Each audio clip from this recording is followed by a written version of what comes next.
든든합니다.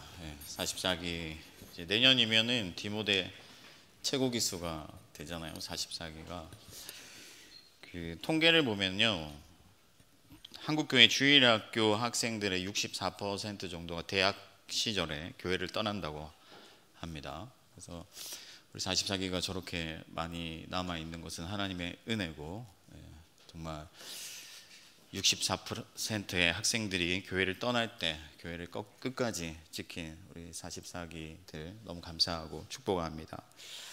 다시 한번 격려 박수 한번 부탁드리겠습니다. 네, 오늘은 동부 제일교회에서 중부 시찰 청년 연합 모임이 있습니다. 그래서 요한 청년들 대부분이 그쪽으로 간 것으로 알고 있고, 우리 디모데도 대표단을 파송했습니다. 그래서 지금 좀 우리 예배, 그러니까 사부 예배 현장은 조금 썰렁한 면이 있지만은 성령 안에서 우리가 하나이기 때문에 우리가 얼마나 모였느냐, 뭐 몇 명이 모이느냐가 중요한 게 아니라 오늘날 이 세계 곳곳에 흩어져 있는 참으로 하나님을 섬기고 사랑하고 예배하는 모든 성도들과 함께 힘있게 하나님을 예배하는 이 시간이 되기를 바랍니다. 사도신경 강해를 이어가려고 하는데요, 교회를 믿으며 오늘 나눠보려고 합니다. 지난 시간에 우리가 성령을 믿으며 나눴는데, 성령을 믿으며 다음에 교회를 고백하는 것이 너무나도 자연스러워요. 왜냐하면 성령께서 오셔서 가장 먼저 하시는 일이 뭐냐면은 교회를 모으시고 교회를 세우시고 교회를 파송하시는 일이기 때문에 그렇습니다. 그러니까 성령께서 오셔서 첫 번째로 하는 일, 가장 주되게 하는 일이 바로 교회를 세우시는 일이다. 예수님께서 승천하시면서 성령을 기다리라 하셨잖아요. 예수님께서 이제 모든 구속 사역을 마치시고 성취하시고 완성하시고 떠나시면서 제자들에게 명령하시는데, 제자들이 볼 때 예수님께서 하늘로 쫙 오르시니까 얼마나 가슴이 벅차겠어요, 그죠? 지금이라도 당장 뭔가 하나님을 위해서 뭔가 해야 될 것 같은데 예수님께서 성령을 기다리라고 하셨단 말이죠. 왜 기다리라고 하셨느냐? 성령이 없이는 시작할 수 없기 때문에. 그러니까 예수님께서 시작하려는 새로운 시대, 새로운 나라를 성령이 없이는 시작할 수가 없는 거예요. 결혼식을 하는데 신랑과 신부가 도착하지 않으면 결혼식을 할 수가 없죠. 마찬가지로 성령께서 오시지 않고는 새 시대, 새로운 나라를 시작할 수가 없는 것입니다. 약속하신 대로 성령이 오셔야 시작을 할 수가 있는 것이죠. 그래서 약속하신 대로 성령이 오셨어요. 오순절날 성령이 임하셨습니다. 불같이 임하셨는데, 성령께서 어디로 임하셨느냐? 마가의 다락방, 그러니까 공동체, 그러니까 예수를 믿음으로 고백하는 사람들의 모임, 회중 가운데 임하셨다는 거예요. 무슨 말이냐면 성령은 공동체 가운데 인격적으로 임하신다는 사실입니다. 여러분, 사실 성령은 어디에도 계신 분이시죠. 오순절 다락방에 성령이 임하시기 전에도 성령은 계셨어요. 왜냐하면 성령은 하나님의 능력이기 때문에 만물을 운행하시고 다스리시는 분이시죠. 그래서 봄이 되면은 이 생명의 기운이 충천하면서 꽃잎이 또 새싹이 자라나는 이 모든 장면, 순간에도 성령은 계세요. 그러면 예수님께서 기다리라고 하신 성령, 그 성령은 어떤 분인가? 다른 성령을 말하는 것이 아니라 전혀 새로운 일을 시작하시는 새 성령님이신데, 한 분 성령이시지만 새로운 일을 하신다는 거예요. 그분이 하시는 일이 뭐냐면은 사람들에게 오셔서 사람들과 함께 하시는 거죠.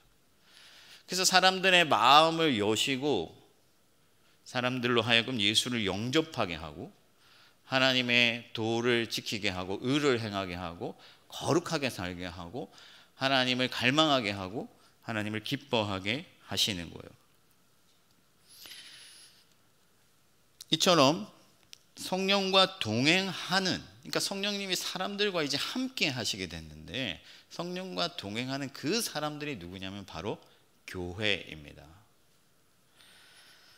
성령이 오심으로 전혀 새로운 인류, 새로운 집단, 새로운 정체성과 새로운 정신으로 무장한 새 시대의 사람들이 일어났는데 그 사람들이 바로 교회고 성령이 그들을 주도하시고 그들과 함께 하신다는 거예요. 이스라엘 회중이 광야에서 불기둥과 구름기둥으로 인도함을 받은 것 같이 이제 성령이 그들과 함께 하세요. 그러니까 성령과 교회는 뗄래야 뗄 수 없는 사이고 성령은 교회 곧 그 자체이십니다. 그러므로 성령 다음에 교회를 고백하는 것이 너무나 당연하죠. 성령을 믿고 공교회를 우리가 믿는 것입니다.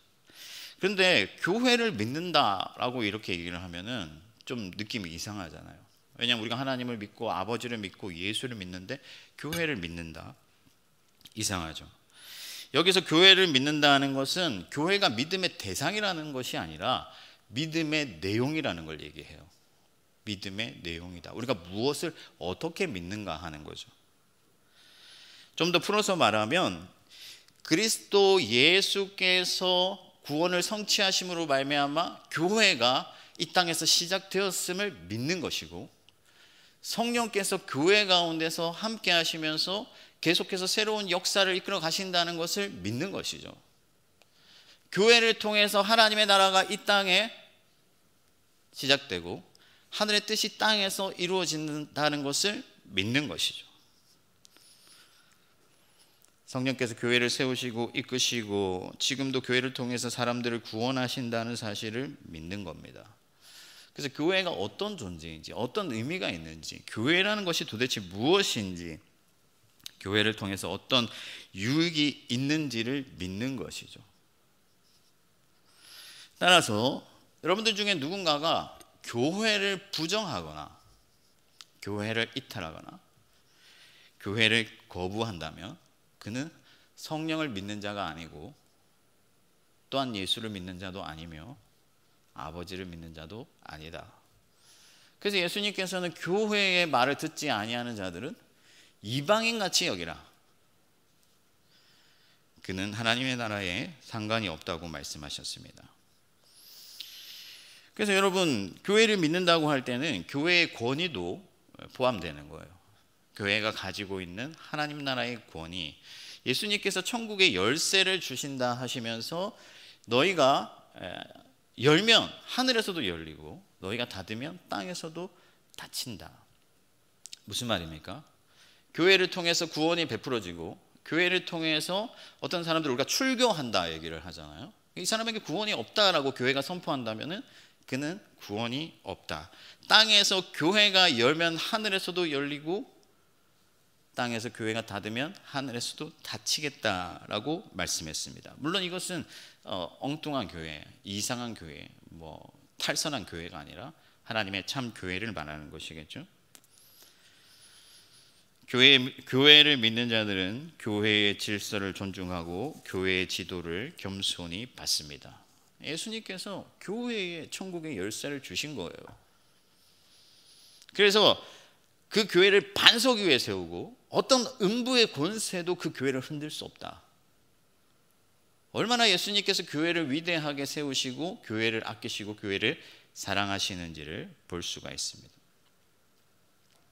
그러니까 여러분이 우리가 교회를 믿는다고 하면은 교회의 위대함과 교회의 권위와 교회의 사명과 교회의 능력과 교회의 영광을 믿는 거예요.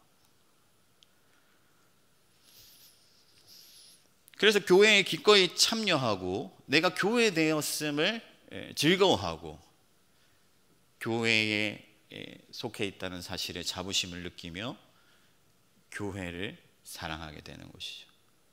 여기에 예수 그리스도의 이름에 권세가 있고 교회의 영광이 있기 때문에. 제가 예전에 여러분들 나이 때예요. 여러분들 나이 때면 한 20년 전이죠. 20년 전에 은혜를 충만하게 받으니까 교회에 나와 있는 것 자체가 너무 좋은 거예요. 하나님을 예배하는 주님의 사람들과 성도들과 함께 하나님을 노래하고 예수 그리스도의 구원의 은혜를 기뻐하고 서로를 돌보고 섬기고 그 교회라는 그 공동체가 너무나도 좋아서 집에 가기가 싫은 거예요. 저녁에 오는 게 아쉬운 거예요. 요즘은 좀 그렇지 않은 것 같은데 조금 아쉽긴 한데, 아침에 교회 올 때 이제 할 일이 많고 이러다 보니까 가끔 스트레스도 있고 이런데, 한참 정말 주님을 사랑하고 주님만 바라보고 주님의 은혜를 누릴 때는 교회가 너무 좋은 거예요. 성령 안에서 교통하는 성도가 좋고, 나를 말씀으로 지도해 주시는 목사님이 좋고, 또 여러 방면으로 섬기는 권사님들, 장로님들 좋은 거예요. 바라기는 저와 여러분들이 정말 교회라는 것이 무엇인지, 하나님께서 세우신 그 교회가 어떤 교회인지를 믿으며 교회로서 기뻐하고 교회 안에서 행복하실 수 있기를 축복합니다. 그러면 과연 우리가 믿는 이 교회란 무엇인가? 어떤 존재인가? 이 사도신경은요, 우리가 공교회를 믿는 것과 성도가 서로 교통하는 것을 믿는다 하면서 이것을 한 세트로 묶어놨어요. 그러니까 무슨 말이냐면, 교회란 성령 안에서 교통하는 모임이다 하는 거죠. 성령 안에서 교통하는 모임, 그것이 바로 교회라고 사도신경은 정의하고 있습니다. 그러므로 우리는 교회 안에서 성령 안에서 교통하는 거룩한 모임을 세우고 만들어 나가야 되는 거죠. 성령 안에서 서로가 교통해야 되는 겁니다. 그러면 성령 안에서 교통한다는 게 뭐냐? 가장 먼저 공교회를 고백하잖아요. 공교회라는 것은 보편적 교회다, 가톨릭 교회다, 하나의 교회다, 이런 뜻인데, 한 교회다, 우리가 하나가 되었다 하는 거죠. 성령 안에서 우리가 한 몸이 되었습니다. 하나가 되었습니다. 여러분, 스트레스를 받으면요 온몸이 아프죠. 굉장히 스트레스를 받으면 위가 아프고, 스트레스를 받으면 소화가 안 되고, 스트레스를 받으면 힘이 없습니다. 데미지를 받는 데는 정신인데 온몸이 아파요. 이게 하나죠. 하나라는 겁니다. 교회가 바로 그런 거죠. 우리 모두가 하나로 연결되어 있기 때문에 서로에게 영향을 줍니다. 누군가가 잘 되면 우리는 그것으로 기뻐할 수 있고, 누군가가 아프면 우리도 아픈 거죠. 그게 교회예요. 그런데 오늘날 한국 교회가 공교회성을 잃어버렸죠. 개교회가 중요하고 우리 교회가 중요하고, 남의 교회는 어떻게 되든지 한국 교회는 어떻게 되든지 상관이 없죠. 하나님께서는요, 그리스도 예수의 육체를 찢으시고 그리스도의 피를 흘리셔서 세계 곳곳에 흩어져 있는 하나님의 사람들을 하나로 모으셨어요. 하나 되게 하신 거예요. 한 건축물이 되게 하시고, 한 성령 안에서 하나의 하나님의 전으로 세워지도록 하신 것입니다. 그러면 우리가 어떻게 하나 되었음을 확인하고 증거할 수 있는가? 가장 중요한 것은 교리의 일치죠. 믿음의 일치, 고백의 일치. 그러니까 여러분, 제가 여기 아차산역을 지나올 때마다 이제 신천지 그 자매님들, 형제님들 말끔한 옷을 차려입고 딱 서가지고 전도를 하고 계세요. 너무 안타깝죠. 마음이 아파요. 야, 어쩌다가 그런 생각이 드는데, 자기들도 교회라고, 신천지 교회. 그러면 이 교회를 달았기 때문에 우리와 같은 하나이냐? 아니에요. 믿음이 다른 거죠. 고백이 다른 겁니다. 크게는 사도신경이라는 어떤 그 테두리 안에서 우리는 서로를 형제요 자매라 부를 수가 있습니다. 물론 예전에는 좀 더 날카롭게 자르고 서로 싸우고 했었지만, 이제는 우리가 보편적 교회다, 개신교회다 하면은 사도신경 틀 안에 있는 사람들은 우리가 형제요 자매라 부르는 것이죠. 한국 교회의 교단이 여러 교단들이 갈라져 있습니다. 이 한국 사람들의 체질이 좀 그런 것 같아요. 편가르기를 좀 좋아하죠. 저희도 어릴 때, 요즘은 그런 거 하는지 모르겠는데, 저희도 어릴 때 보면은 초등학교 하면은 청백전을 합니다. 무조건 청백전이에요. 청팀 이겨라, 백팀 이겨라. 어제까지 짝지였지만 오늘은 이제 적이 되는 거죠. 내가 청팀이고 제가 백팀이면. 한국 교회도 그래요. 계속해서 뭐 네가 올려 내가 올려 하면서 계속 갈라지는데 하나님은 그걸 원하시지 않으시죠. 우리가 하나 되기를 원하시죠. 한 믿음 안에서 일치를 일으키기를 원하시는 거죠. 하나님은 형제가 연합하여 동거함이 어찌 그리 아름다운가 하시면서 우리가 할 수만 있다면 하나 되기를 원하셨어요. 그래서 여러분 우리가 요한 디모데가 하나입니다. 디모데가 잘 돼야 된다, 요한이 잘 돼야 된다, 이건 하나가 아니죠. 함께 자라가야 돼요. 서로 잘 돼야 돼요. 좀 죄송한 말씀이지만 저도 교육자인데 제가 여러 교회를 다니면서 부서 간의 갈등, 그러니까 초등부 교육자와 중등부 교육자 사이의 갈등, 여러분 너무 안타까운 거죠. 우리는 하나인데. 제가 그 손흥민이 속해 있는 토트넘 축구를 자주 봅니다. 그걸 보면서 참 부러울 때가 있는데 그게 언제냐면요, 손흥민이 골을 넣든 케인이 골을 넣든 한 팀이기 때문에 다 같이 달려가요. 다 같이 기뻐하고 다 같이 좋아해요. 근데 교회는 안 된단 말이죠. 초등부 교육자가 좀 잘 나가면 중등부 교육자가 시기를 한단 말이죠. 어떻게든 깎아내리려고 한단 말이죠. 너무 안타까운 거죠. 여러분, 디모데 여러분, 요한이 잘 되기를 갈망하십시오. 기도하십시오. 도와주십시오. 요한 여러분, 디모데가 잘 되기를 갈망하시고 기도하시고 도와주십시오. 그게 하나입니다. 우리가 동부 제일교회에 갔는데 여러분들 너무 안타까워요. 함께 기도해야 됩니다. 우리가 중부 시찰에 24개 교회가 있는데 대학부가 있는 교회가 4개밖에 안 돼요. 24개 교회 중에. 거기서도 이 4개 교회에서 참여하는 대학생이 10명이 안 됩니다. 우리가 하나라고 하면 우리 혼자 우리 교회만 잘 되는 걸 갈망해서는 안 되죠. 같이 잘 돼야죠. 여러분, 교회가 공교회인 것을 항상 기억하시길 바랍니다. 두 번째로, 교회는 나눔과 체험이 있는 공동체입니다. 다르게 말하면요, 균등이 일어나는 곳이죠. 균등. 영적인 것도 마찬가지고 육적인 것도 마찬가지예요. 여러분, 영적으로도 우리가 서로를 돌봐야 됩니다. 균등이 일어나야 돼요. 무슨 말이냐면요, 우리 할아버지가 아버지를 잘 길러서 어른이 되기까지 보호해 준 것 같이 우리 아버지는 또 저를 잘 이끌어서 또 어른이 되기까지 보호해 주죠. 기회가 균등하게 주어집니다. 교회도 그래야 돼요. 받은 은혜를 나눠야 됩니다. 서로 돌아봐야 됩니다. 그래서 교회를 통해 성도는 자라고 보호받죠. 세움을 받고 또 적으로부터, 사단으로부터 보호를 받습니다. 그래서 서로를 위해서 힘써 기도하고 은혜를 나누고 하나님께서 주신 그 은혜를 간증하고 말씀으로 서로 지도하고 권면하고 가르쳐야 돼요. 그래서 함께 하나님 안에서 자라가야 됩니다. 요즘 제일 이제 핫한 드라마가 재벌집 막내 아들이라고, 여러분들 보시는지 모르겠는데 조금 전까지도 교육자실에서 막 그런 얘기를 했습니다. 네가 한번 맡아볼래? 이러면서 서로 이제 흉내내고.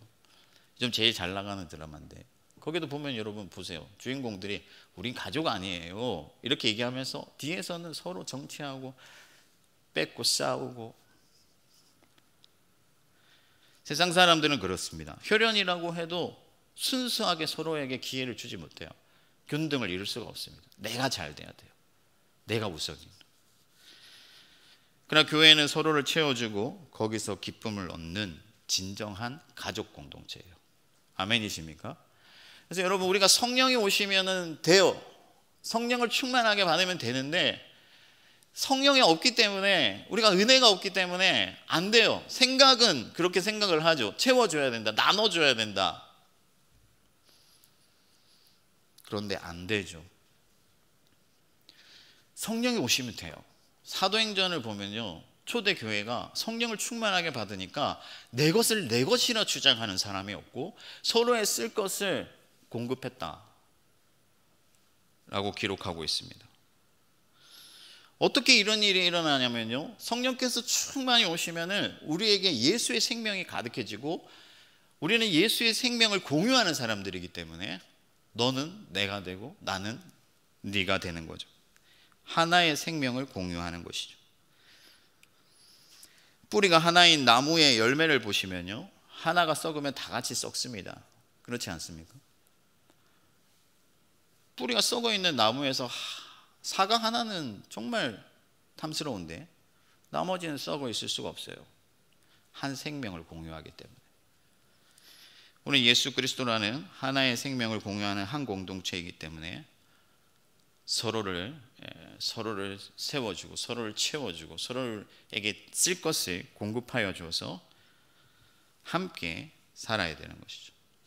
그래서 나눔과 채움이 있는 공동체가 되는 거예요.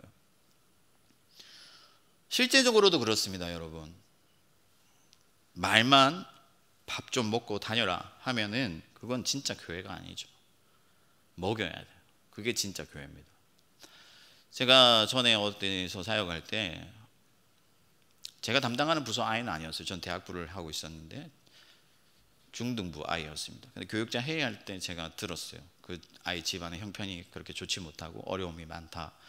근데 그 아이가 그 저녁 시간이 됐는데 교육자실 옆에 있는 성가대실에서 계속 찬양을 부르고 앉아 있길래 제가 그 밑에 편의점에 가서 김밥이랑 라면이랑 이런 거 사가지고 와가지고 같이 먹자고 불렀어요.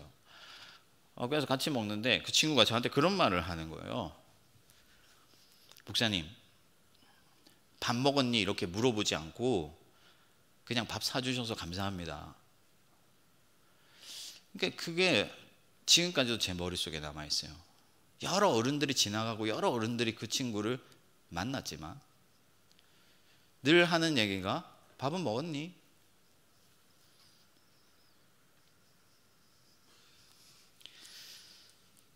만약 저도 그 친구를 보고 밥은 먹었니? 하고 지나갔다면 그 친구는 그날 저녁도 굶었겠죠. 물어보지 않고 밥을 사주셔서 감사하다는 그 말이 아직도 제 머릿속에 남아 있습니다. 지금도 가끔 연락이 와요. 여러분, 말은 진심이 담겨 있을 때 의미가 있습니다. 말뿐인 사랑은 사랑이 아니죠. 우리 안에서 충만한 성령, 충만한 은혜로 서로를 채워줄 수 있는 그런 은혜가 있기를 바라고 우리가 진정한 교회가 될 수 있기를 바랍니다. 세 번째로, 교회는 사랑의 공동체입니다. 왜 그러냐? 하나님이 사랑이시기 때문에. 성령 하나님도 사랑이시죠. 그래서 성령이 오시면 우리를 사랑하게 합니다. 사랑하지 않는 자는 예수의 제자가 아니고 사랑하지 않는 자는 교회가 아니죠. 여러분, 교회 밖에서 머물지 마세요. 교회 안에서 사랑하고 사랑받으십시오. 그래야 하나님이 기뻐하시고, 그래야 교회고, 그래야 우리가 구원받은 하나님의 백성입니다. 여러분, 세상 사람들은 진정한 사랑을 할 수 없죠. 반쪽짜리 사랑만 할 수 있습니다. 이기적인 사랑, 불완전한 사랑, 유효기간이 짧은 사랑만 합니다. 조건이 있는 사랑만 하죠. 그러나 교회는 죄인을 위하여 죽으신 예수 그리스도의 그 사랑으로 서로 사랑하는 것이죠. 기꺼이 사랑하고 희생하고 나눕니다. 자기를 비우고 온전히 섬깁니다. 여러분, 못 사는 나라, 가난한 나라, 미개한 나라 조선에 대서양을 건너서 태평양을 건너서 몇 달을 배를 타고 선교사님들이 왔습니다. 왜 왔게요? 하나님이 조선을 사랑하시기 때문에 그 선교사님들도 조선을 사랑하여 자기 모든 것을 버리고 이 땅으로 온 것이죠. 그래서 여러분들이 그분들의 사랑의 열매입니다. 그 사랑이 없었다면 오늘 저와 여러분들은 이 자리에 없겠죠. 여러분, 사랑은 교회를 교회되게 하는 힘입니다. 능력입니다. 사랑이 없이는 하나 될 수 없고 사랑이 없이는 균등을 이룰 수가 없습니다. 사랑으로 연결이 되어 있는 자들마다 예수 그리스도 안에 있는 자들이에요. 예수님께서 그런 말씀하셨죠. 너희가 서로 사랑하면 세상이 내 제자인 것을 알 것이다. 사랑하는 자마다 빛 가운데 있고 사랑하는 자가 계명을 지키는 자입니다. 여러분, 무엇보다 교회를 믿는 자들은요, 마지막으로 교회를 사랑합니다. 교회를 믿는 사람들의 가장 큰 특징이 뭐냐면은, 교회를 믿는 사람들의 가장 큰 특징이 뭐냐면은, 교회를 소중하게 생각한다는 거예요. 교회를 아낀다는 거예요. 교회를 유익하게 하고 교회 중심으로 살아가는 거죠. 조금 있으면 우리가 SFC 그 대대 수련회가 있는 걸로 알고 있는데, 여러분 SFC의 모토가 뭐냐면은 하나님 중심, 성경 중심, 교회 중심이죠. 교회를 중심으로 살아가는. 교회는 여러분의 어머니고 교회는 여러분의 자녀입니다. 교회를 섬기고 교회를 위해서 자기를 내어 주시길 바랍니다. 저도 청년 때 여러분 제가 클럽을 하나 만들었는데, 청년들하고 그 중에 한 명이 지금 영동교회 부목사인데, 얼마 전에 동기모임 할 때 또 만나가지고 막 그런 얘기를 했습니다. 그때 클럽 이름이 뭐였냐면 불평 없는 마르다, 불평 없는 마르다 해서 불마 클럽이다 이렇게 해가지고, 우리는 교회를 섬기는데 불평하지 말자 해서 그런 클럽을 모아가지고 목사님이 시키면은 무조건 교회를 향해서 달려갔어요. 처음에는 여러 명 모였는데 하다 보니까 다 떨어져 나가고 저랑 그 영동교회 부목사 둘만 남았습니다. 그래도 우리가 정신을 지키자 하면서 끝까지 불평하지 않고 교회 청소, 교회 힘든 일 마다 않고 다 했었는데, 왜 그렇게 할 수 있었냐면요, 이 교회가 너무 소중하기 때문에. 예수 그리스도께서 피를 흘리셨잖아요. 생명을 주셨잖아요. 모든 것을 내어주셔서 교회를 세우셨잖아요. 그래서 이 교회에 들어오는 자들마다 하나님의 은혜를 누리게 하시고, 하나님의 복을 받게 하시고, 하나님의 성령으로 충만하게 하시고, 하나님의 길을 발견하게 하시고, 구원을 얻게 하셨잖아요. 교회가 너무 존귀하잖아요. 교회가 너무 위대하잖아요. 여러분들도 디모데를 사랑하고 요한을 사랑하고 서울시민교회를 사랑하는 줄 믿습니다. 교회를 위하여 자기를 내어주면 교회를 믿는 자요, 그가 예수를 믿는 자요, 성령을 믿는 자요, 구원을 받은 사람입니다.